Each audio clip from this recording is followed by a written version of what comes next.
Goedenavond, dames en heren. Goedenavond. Ik ben Makedaya. En als het goed is het vandaag dinsdag. Het is 9 uur.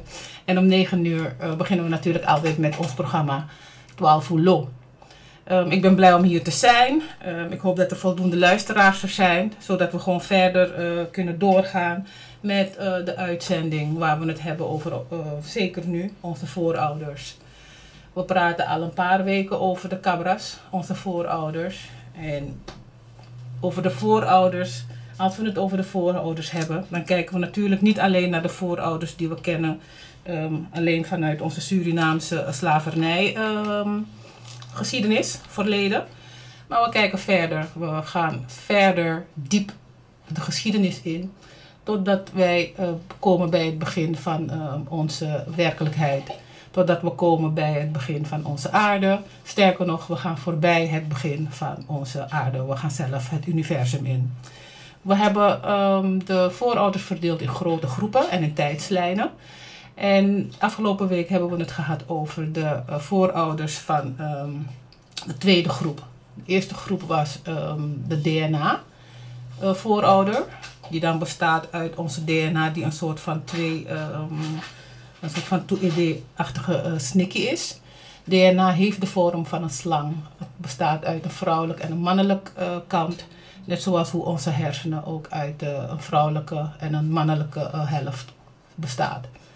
We hebben het gehad over de dualiteit waarin we zitten, dat alles man-vrouw is. En dat alles eigenlijk 2 in 1 is. Net zoals hoe het in de Bijbel stond dat Anana Purmang Nanga Uma, die bij de Wansting. En de atrode later bakken, zodat we mansma nanga umasma kan vinden schreefie. En dat ding bomekipting voor de schreefie. Zo is het aan ons overgedragen, ook in de heilige boeken. Voordat we beginnen, hebben we het altijd erover dat onze werkelijkheid bestaat uit 3 werelden. De werelden van Anana zelf, onze scheppervader. In die wereld is er een council, een raad, Ananana Idemang. Dan heb je de wereld van de Jeje, dat na Jeje Kondre. Pe ala de Jeje sa uaine shide, pe de Libi, pe de Begelei Unu. En dan hebben we het natuurlijk ook onze wereld, dat is de wereld van de grofstoffelijke, de materie. Dat na a wereld sa unu elkaar, a wereld voor a Holy Spirit, Mama Aisa, materie, moeder. Dat na a wereld pe unu tide na de sa ai eshi en sa anuma fasi. Die 3 werelden zijn altijd belangrijk voor ons, omdat ze een belangrijke onderdeel zijn. Afgelopen week hebben we het gehad dat onze wereld, onze werkelijkheid, onze planeet, dat er wezens op onze planeet komen en dat wij kiemen zijn, we zijn Siri. In de Bijbel staat ook geschreven dat Tata jou, Okombaga, ook een den Siri die lippie en a oogst voor den Siri die lippie gaat opgeleverd worden aan de Vader, onze scheppervader. Dus we hebben het gehad over wezens van buiten onze aarde, intelligente wezens die op planeten gaan en daar deze kiemen zaaien die uiteindelijk uitgroeien in mensen, dieren, planten en dan de planeten als het ware bevolkeren. Om de zoveel tijd moet alles op een planeet een bepaalde upgrade krijgen. Het moet een klasje omhoog gaan. Deze wezens brengen Koni en Sabi van alles, technologie, hoe we moeten leven met onze planeet, hoe we onszelf als het ware moeten verheffen, gezond moeten houden in de lichamen waarin we zitten. Dus deze wezens zorgen ervoor dat er om de zoveel tijd beschavingen zijn die dingen kunnen die andere beschavingen niet konden, zoals het maken van piramides. En iedere keer komt er een moment dat zo'n beschaving als het ware weer kapot gaat, niet wordt gedaan en dan komt er weer een upgrade. Dit alles is terug te vinden in de bodem van onze planeet. Dat is ook de reden waarom er zoiets is als antropologie. Dat mensen onderzoek doen dan naar oude culturen. Dat mensen studies doen om te kijken wat er allemaal in de bodem van onze planeet, in onze aarde verstopt is, bewaard is gebleven. Zodat we kunnen kijken wat er geweest is in tijden die eigenlijk voorbij zijn en die lang vervlogen zijn. Dus deze wezens die dan komen van andere planeten, vanuit de kosmos, die hebben een taak. En hun taak is ervoor zorgen dat de erfgenamen van een planeet, dat ze upgraden. Dat er aanwas, een aangroei, een toename is van intelligentie, van bewustzijn. Dat de wezens, zeker de sapiens, de wezens die kunnen praten zoals hoe wij mensen kunnen praten en redeneren. Die weten dat ze bestaan. Die met elkaar kunnen praten en door het woord ervoor kunnen zorgen dat een hele samenleving er komt. Dus deze wezens zoals wij, de sapiens, de intelligente wezens, de bewustzijnde wezens, de wezens die bewust zijn van hun aanwezigheid, dat ze er zijn. Ik ben, I am. Wij worden door deze wezens, die uit de kosmos komen, slimmer gemaakt. Ze leren ons nieuwe dingen die ons helpen om te groeien, om te evolueren in Yeyefasi. Dus zij geven ons praktische middelen. Ze prikkelen ons, ze helpen ons. En dat kan met ons, omdat wij zelf reflectie hebben. We hebben een zelfreflectieve bewustzijn. Unsab dat te unknap jatak unknapi. Dat unude. En dat komt omdat wij homo sapiens zijn. Homo sapiens sapiens. En homo betekent mens, heb ik al aangegeven verleden week. En sapiens betekent bewust. Dus bewuste mens, dat is de letterlijke vertaling van homo sapiens. Homo sapiens sapiens is het sterkst ontwikkelde menssoort op aarde. Op aarde waren er ook nog andere mensensoorten, zoals de Neandertaler, die geen homo sapiens is. Je hebt de Denisovan, wat ook een ander type soort mens is. De mensachtigen zijn verdeeld in heel veel verschillende groepen en subgroepen. Wat merkwaardig is, en dat moeten wij zeker weten, is dat Blakabuba de enige echte homo sapiens is. De enige echte bewuste mens die niet de DNA van de andere soorten type mensen in zich heeft.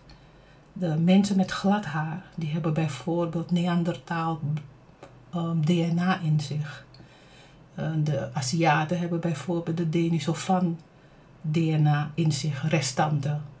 Maar de zwarte man en de zwarte vrouw is volledig homo sapiens sapiens. De homo sapiens is het sterkst ontwikkeld hier op deze aarde. En die heeft de aarde als het ware bevolkt, volledig bevolkt. De andere soorten zijn uitgestorven en alleen maar restanten zijn nog in de mengvormen van homo sapiens met de voorouders van de Neandertaler en de Denisovan. Maar de homo sapiens is gaan domineren en de Blakemang is zelf homo sapiens sapiens. Eigenlijk kan je zeggen dat de homo sapiens door de natuur uitgekozen is om de menssoort te zijn aan wie deze planeet als het ware is gegeven. De Bijbel zegt al, Amimrebuku zegt, dat de mens, de bewuste mens, asma san sabifu takwan garode, amanti asma, een mensensoort sa ebribi, tak ene me grondtapu, tak wa yeyede. En wat wij weten, de homo sapiens, is dat unu libisma na yeye inwasching. En we weten dat we hebben ook die tuede, die dualiteit. Want sting na one deel voor uno en je na atra deel. Dus dan kom je terug naar die 2 in 1. Je na in materie. We weten dat aan de uno mek ons revi dat unbe ap jepi. Un sabi tak unu ap wan gado die eluko unu. Vanuit onze Winti-religie weten we dat we in het onzichtbare rijk. We geloven erin en we weten dat van daaruit hulp aan ons wordt aangeboden. Daar hebben we het de afgelopen week over gehad. Ik was geëindigd door aan te geven dat we het vandaag zouden hebben om Abra Asongado. Want we hebben het over de 5 voorouders die gekomen zijn na de Tuede, de mama Aisa en de Pawinti DNA voorouder, de Foswang, de Yeyewang, Sankole Kim. En uit a Fos DNA voor a Pawinti en a Mawinti, a Foswang, de Foskabra, de mek, aarde, water, lucht, vuur en ether. En ether met elkaar hemel, met elkaar in celestiaal, met elkaar in jeje. Vandaag wil ik het hebben over ether. En teme abe abra ether, dan moet ik abra asongado. Sana asongado, want asongado sana invloed jat op a grondtapu in sa unde na abijing die a DNA voorouder. A mama Aisa na a papa Winti die den begin bouw, den begin broko, bouw, poti, begin grow grondtapu. Da asong play wan boom bigi rol, wan boom bigi player asong bende ina meki fu ala van kong na de fevi voorouder dat die. Uno na homo sapien, dus uno man de in staat voor luku go baka in ting en da uluku fa ala dem fosi bigisma disi sorgu tak ti de na de ala sansa weshi tak na doording ala de san dis kondre mogelijk. Uno bewuste mensen. Uno bewust en a bewustzijn voor uno yeshi in afeit dat uno ma samen leven, uma libi samen nanga makandra. En dat uno man grow wansa de ka consciousness. Consciousness, man conscious dat na bewust, a bewustzijn. Dat want tak je 4 in iyeye, want tak je me 4 in miye dat mi de. Me 4 in miye dat miwa wana de tap grond tapu. Me 4 in miye tak faye tak no boom. Me 4 in miye tak die de minum guastrati, dat nou een soort van bewustzijn. Voor alle tra vormen.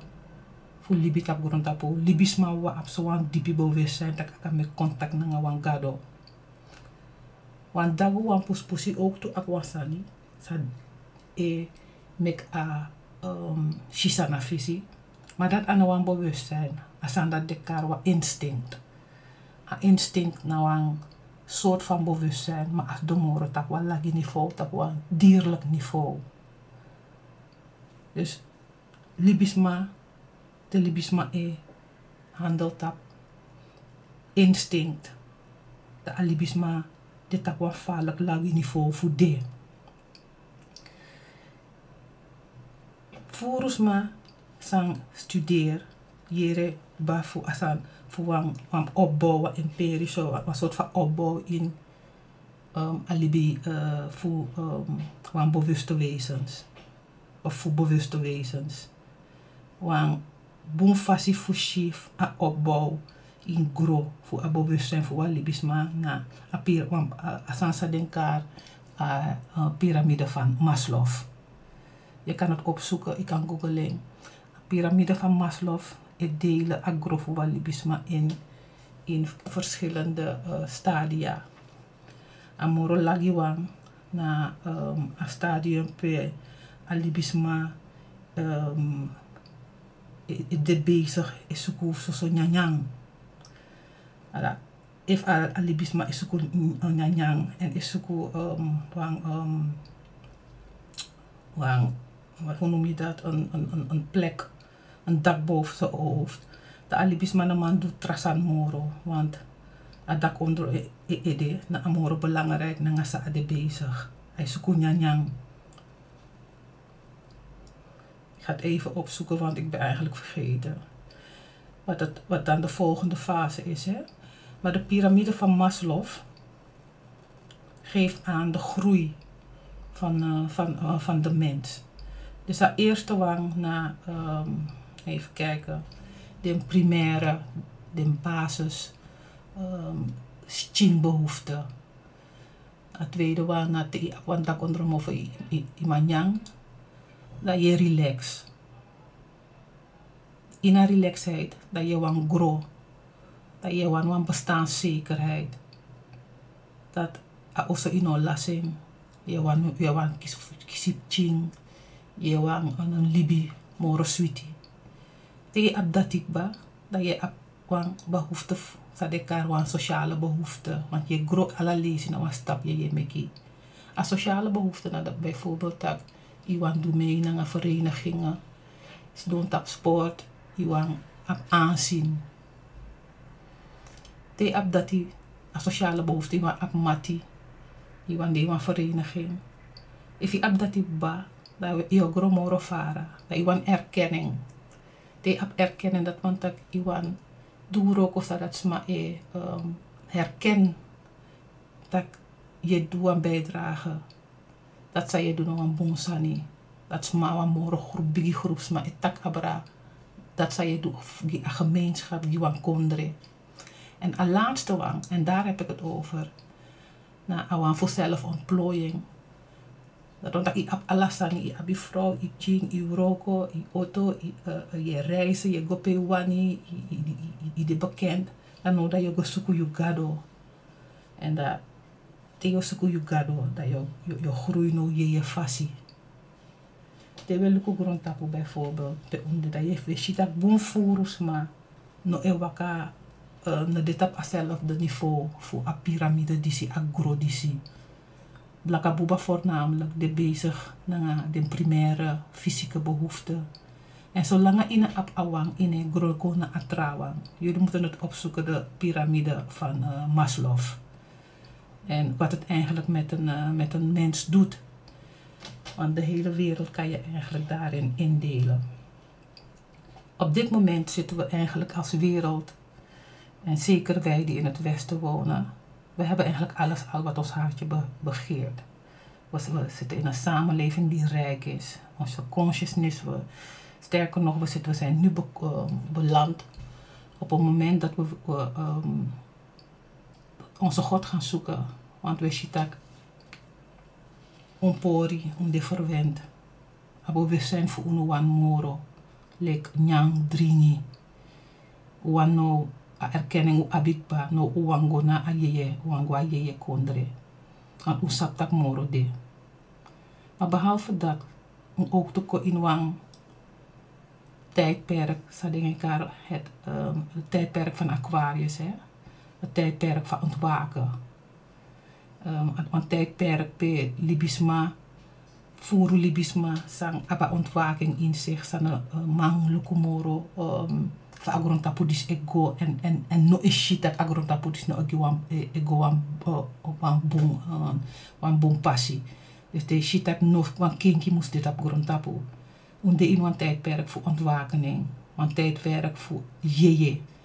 Aquarius naar water, water na kennis, water ook toen naar jeje, te je dopu, je na jeje, ik kon te je dopu, a heilige geest, a Holy Spirit, a Aisa jeje, ik ko abra you, ik ko abra ala meti, in Aten dat u kondoro. Een kondoro in Aten sang, soms ma, sang stond op a laatste top voor a piramide van Maslow. Te de Shimakandra, te de Luguan Trawang, de eshi agado in wan trasma. De no wan doet takrumoro, de wan doet so boom. De ne begrijp grondtapu disi insa unde. Omdat wasan ide no wan doet takrumoro, omdat ageers heeft de sabitak karma in nak den snel de moes fudu boom. Dus de 4 ajeje sans do inding sa anaf grondtapu wan. De besef tak tapa grondtapu disi in een man dus zo wawang. A grondtapu dus na wan dualiteit altijd boenanga takru. O de, maar ding a type mens disi sang een wiki in apisten disi kiezen nanga e heer ati fudu boom. En gides maar dat wang wiki de. Dus maar dat nomang tang tap grondtapu. Wan fan in ding wan konadoro. Wan begi anana. Wan san in ding de ye e krei e karanana. E karanana mek anana visi dry kombaka kona unu. De no wang aqua atisan tranga moro. A grondtapu dis na sweet moro gideng. De ye dati na fabeka de ye datui wango baka na oso. Maar met ik langer en ik kon deel 1 eigenlijk voor een uitzending voor het idee. Dus daarmee wang lukken ik me man potpan spit poco en dat ik me draai wan poco en een kombaka dan ons godoro nanga a deel 2 voor het idee. Dus me op het, nou dat was het dan. We gaan verder met deel 2 van onze uitzending. We gaan vandaag we gaan kort hebben over de zon. De zon en de impact van de zon op de groei en wat er nu in de wereld gebeurt. Men heeft het erover dat ijskappen smelten en dat onze wereld, onze planeet opwarmt. Maar in principe, als je dat onderzoekt, dan is het zo dat wij in een ijstijd leven. We leven in een ijstijd. In een kleine ijstijd. Zolang de ijskappen er zijn, leven we in een ijstijd. Dus de opwarming van de zon, dat gebeurt 1 keer in de zoveel tijd. Maar wat gebeurt er wanneer de zon, wat doet de zon eigenlijk met ons? De zon heeft een naam, Nawayeye. Zijn naam is Oriel. Met aksen, maar het is een haar. In bepaalde religieën dit tak taso nawamang. In iwatrawan dit tak asom nawang umasma. Unu na 12 ulo. En mi volg san 12 ulo etak abra asong en 12 ulo ekar etak nawang umasma karakti omdat lekfawa umasma ek grolibi in bere. Amang ek kong ay bevrucht. Hij bevrucht aiksi in umasma bere. En de umasma ora bere. Dus mij tak van asong na awansa or alibi tap agrondtapu disi planeet in stand. De Egyptenaren etak na masma karakti. Dus anen fu ayeye dati na orai yel. En aning betekent light of God, licht voor anana. Afaya fanana. Wan libis masa esuku berouw voor gado voor anana. Dat jou omdat alibisma libi en libi zonder voor pot gado in alade libi. De actie asongado voor berouw dat asongado jeping. Dat anana mag ja vergiffenis giswa libisma. Steker uno voor 12 ulo uno ala blakas mai bribi. Tene bribi da dat watak libisma hat you. En dat imek ati pur alubif gado uit you ati. Dat nog wat nooit naar mag pasa. Maar Oriel in betekent licht van God. Licht. En ibang actie eng voor jepju voor gado. Te aboro tak in pot gado in you libi. A yeye disi ekja kennis voor je libi kennis voor gado uit jagi grondtapu. En ayaye disi na wan bewaker voor a wil voor anana. Voor konina nga sabi voor diversiteit, voor grow. Dat nasa ayeye die ze doen. Dus ayeye die ze, na ayeye die ze wiki grondtapu no de, dat nasa dekar het kosmisch ontwaken, een kosmisch ontwakingsproces in dat de no de om de zoveel tijd. Tewa ijstijd even stop, dat was zo'n dingen kom. Zoals zon op a grondtapu warmen op. Dat ik actie schreef, suma egi oreliel a je fu asom. Suma etegen tak nona jutendoro, je fu ijs, ju dribiganga baka, je heeft zo ju dribiganga visi. Moest tak dat na tata jou, omdat tata jou na edemang fu anaturu. En unung libisma, jata planeet aarde, libi in a koninkrijk. Fu tata jou. Want ananaki tata jou is lekker erfenis. Dus tata jou orchestreert de momenti voor grow. Dat een planeet moest me qua upgrade en go naar een volgende klas. En anana tak a geschiedenis voor a grondtapu disi. A schreef in de sterren. Want sans schreef in de sterren libis man teki kenki en pot eng egi fasi manipuleer. Van awanta grondtapu mushig van a geschiedenis waka of van historie of waka of fasani in a toekomst o waka. Ananatak dat sa of sa in a planeet staat geschreven in de sterren. Den kometen sa ikong, den bloedmanen sa ikong. Afgelopen weken bloedmaan ben de, volle manen ben de, rode manen ben de. No de ons do in a maand juni. Om in verschijnselen ipsa no de in a hemel. Om in verschillende planeten no de in a mundisi. Dit op walijn. En alle den planeten die zie. Ons sabitak de na je ook toe. Den planeet de na def soso.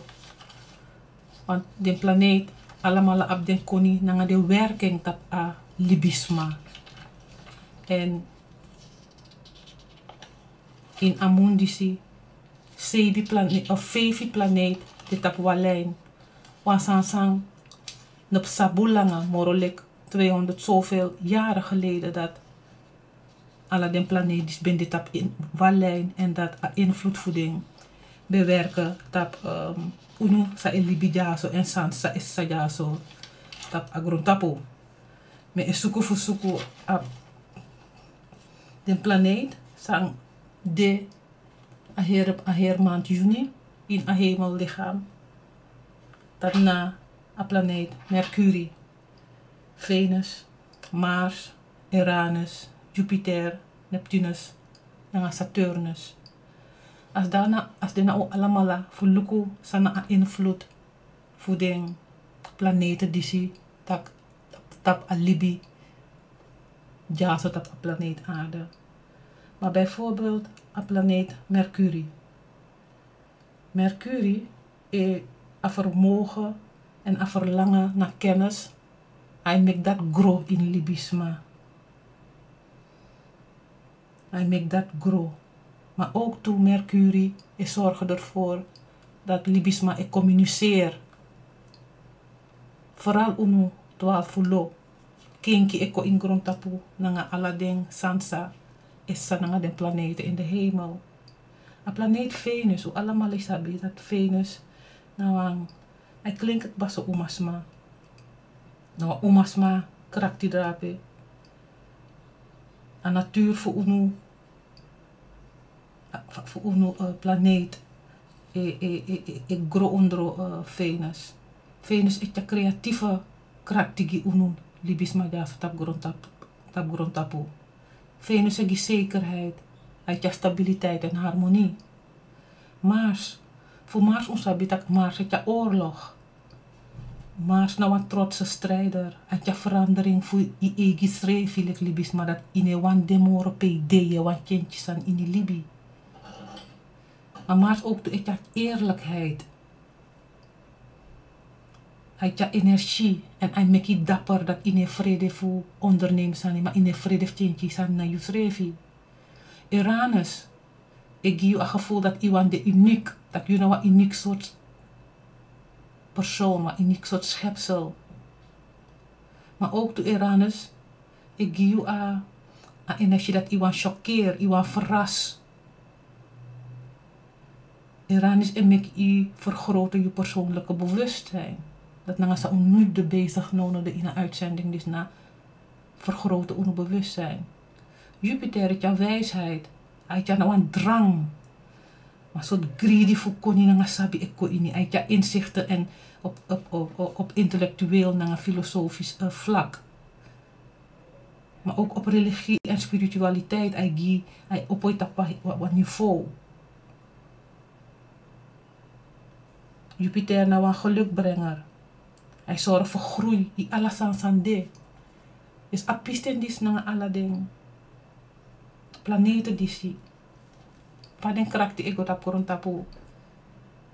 Letun kandra. Mus actie. De bezig na je tori. Tak na ons revi. Tak na de bigis masa e begeleid uno. Tak na anana.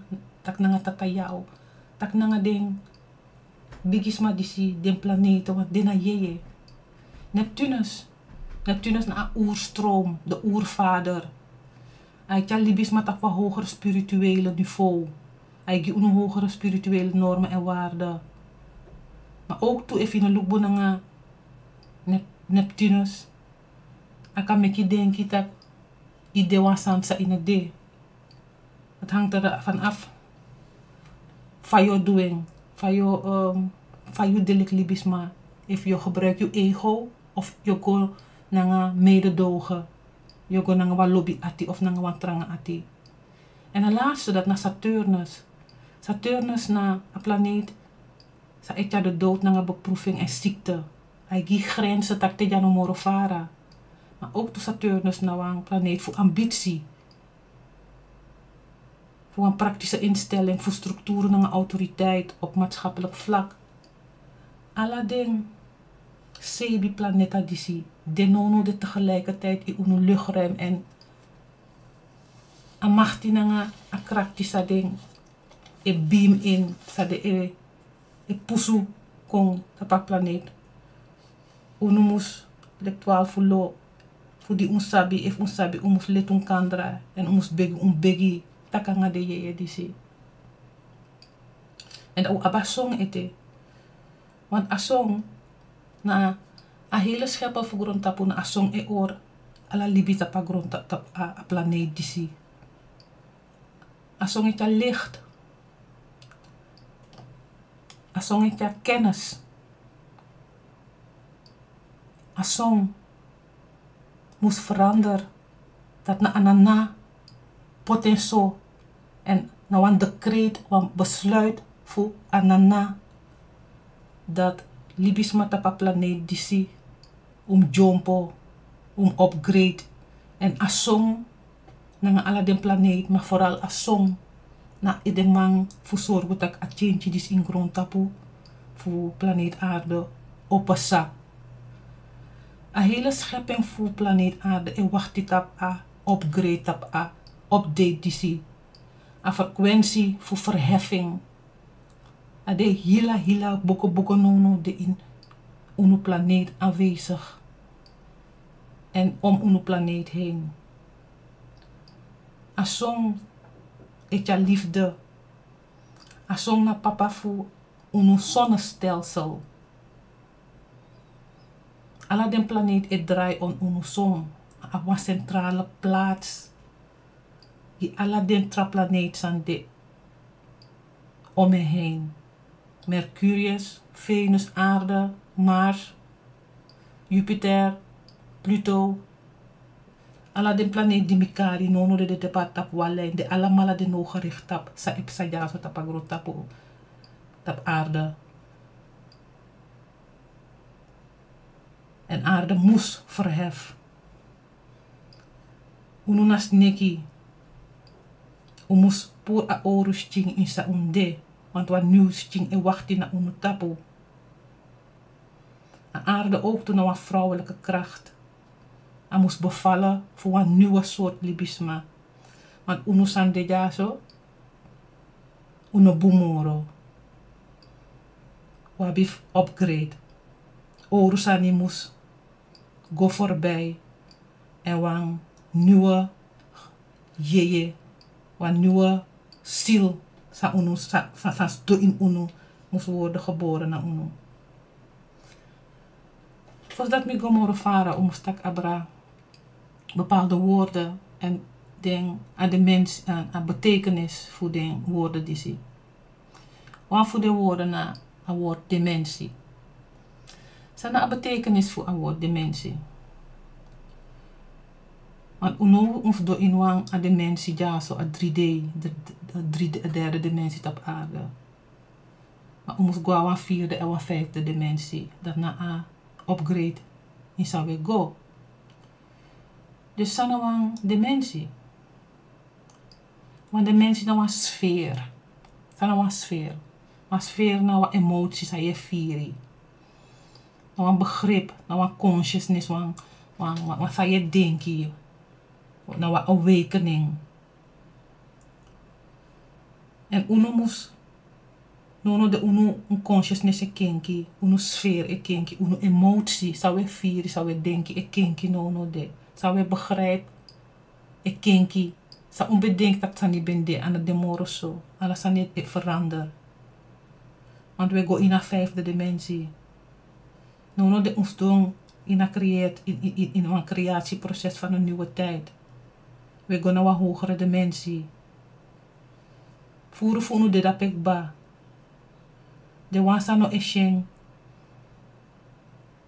De noman go mee in een 5D. De ngotana baka. In een 5D. Uno eshisan moro bradi. U ati e opo. Amemre buku bo takitak. In attendisi. De wansa apwan sto ati. De nobo mango. En tak wan sto ati mus controle ati fumeti. In een 5D in sawe go. We begin de spirituele werelden en de spirituele vlakte. In ati in sawe go. We begin gebruik den giften, den cadeau. Sa mama Aisa, heilige geest, abgi uno in petto. We begin shisani sa aina ben shina fesi. Want u ai opo. We begin shi parallele werelden. We maar shi horizontaal en verticaal. Omdat uno na homo sapiens sapiens. En omdat uno na homo sapiens sapiens. Uno op empathie. U op een diep besef. Dat uno lek libisma aan een enige sande. En dat uno na onderdeel voor een groter netwerk. Lek wa anansi. Daarom uno lek blakabuba u op anansi tori sa efforteer uno.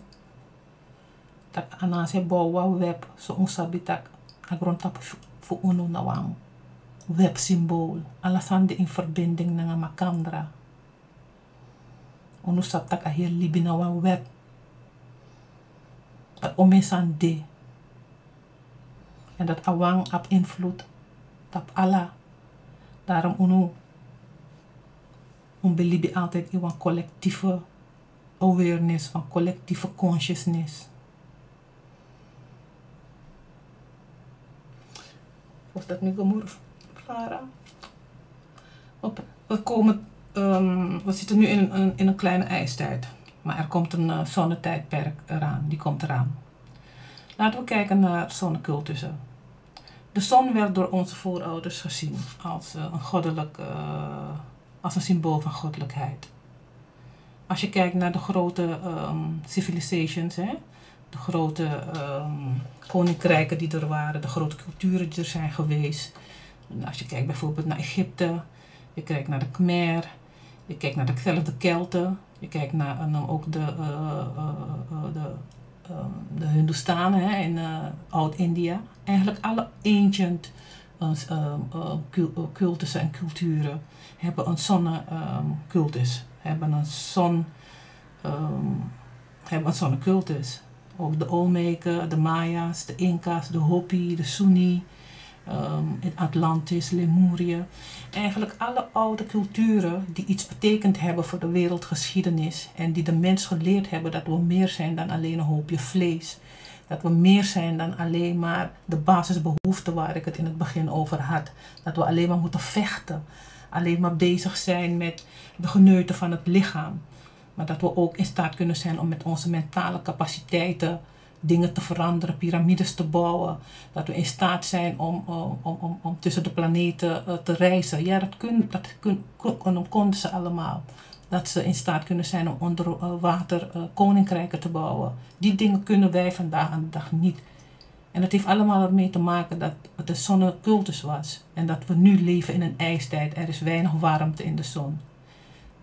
Er zijn op deze aarde nog steeds grote gebouwen, grote bolwerken. Bijvoorbeeld de Paaseilanden, de grote hoofden van de Olmeken. In de zee zitten er zoveel schatten verborgen van gezonken landen, continenten die er zijn. Dat als alles naar boven zou komen, dat we helemaal geschokt zouden zijn. Als onze planeet, onze aarde zou kunnen praten wat er allemaal geweest is in de tijden van zonnecultussen.